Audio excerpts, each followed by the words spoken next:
Hi, Axibelors. Samahan niyo ako mag-unbox at mag-review nitong Denkat Muscle Filter. Ang hawak ko ngayon ay Green Hawk. Sa loob nitong box na to, meron tayong device, 5 filter, yung 4 dun, paper filter, and then may kasama siyang lanyard. At tara, sabay-sabay natin tignan kung ano nga ba ang dapat natin i-expect dito sa vape na to.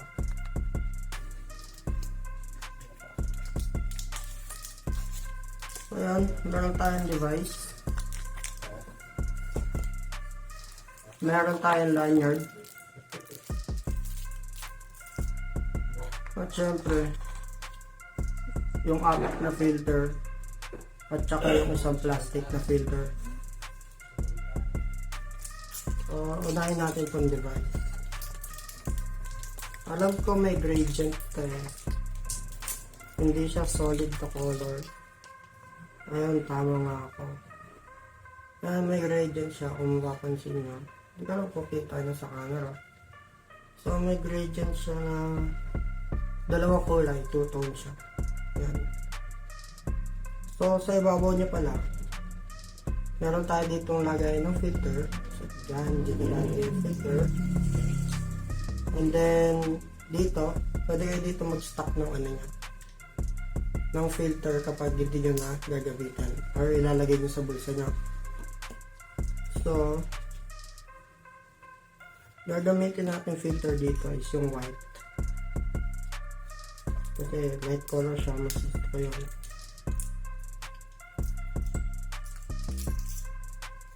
White siya. Ako pag naglalagay ako ng filter dito, tinitwist ko siya bago i-pass. Para hindi siya na-stuck lang sa isang side. Yan, ganyan siya.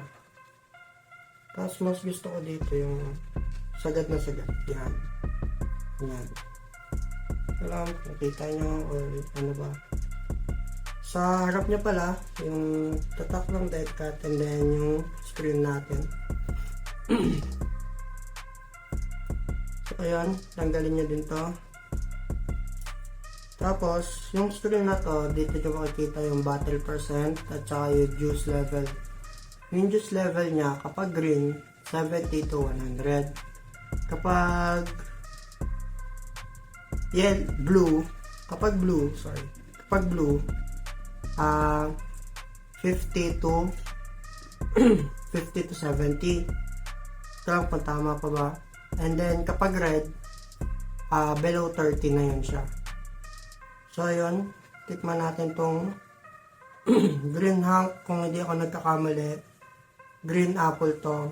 Kasi nag-search na ako kanina sa page ng Mosmo. Tara, testing natin to.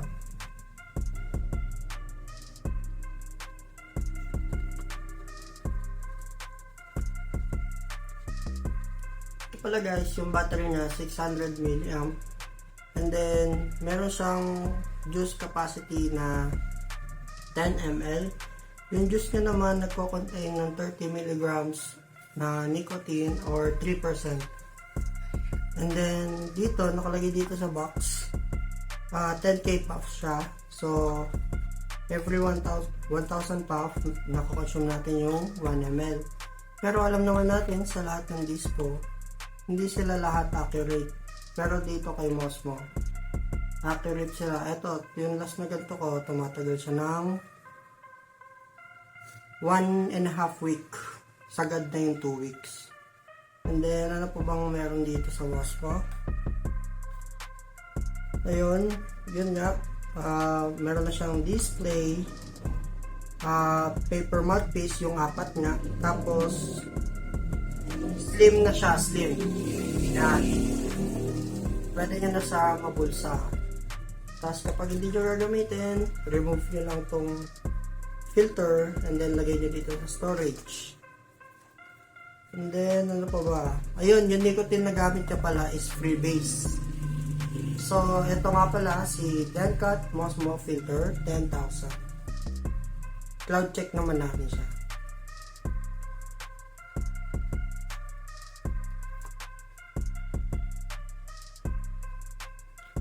Yan, malakas na siya.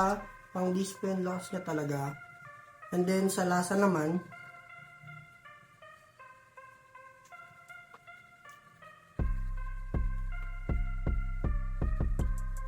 ayun, hindi siya ganun ka-mentholated. Na-balance na ni Dencat yung menthol niya. Kasi nung unang padala sa amin dito, sample pa lang yan. Kumbaga, hindi pa yun yung pang retail. Kasi, eto, kung makikita nyo, dapat lahat ng bibili nyo may ganito. Huwag kayong bibili ng walang ganito. Ayan. Walang ganyan. Huwag kayong bibili ng ganon. Dapat may ganito para katunayan na in-approve talaga siya ni Dencat at Mosmos sa quality control. So, isa pa, cloud check.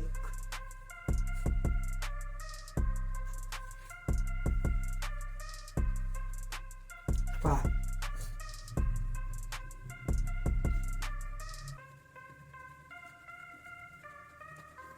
So, ayun siya. Malakas siya, malakas. Excuse me. Ito ulit, Green Hank, Green Apple by Dencat Mosmo Filter 10,000. And then, kung gusto nyo mag-avail nito, meron na neto sa mga filling shop na malalapit sa inyo. And then, kung gusto nyo naman mag-resell or kumuha ng MOQ, pwede nyo i-contact yung Mosmo PH. Ilalagay ko sa description yung link ng page namin. Tapos, ayun, sana magustuhan nyo tong Dencat Mosmo Filter. Yun lang, maraming salamat.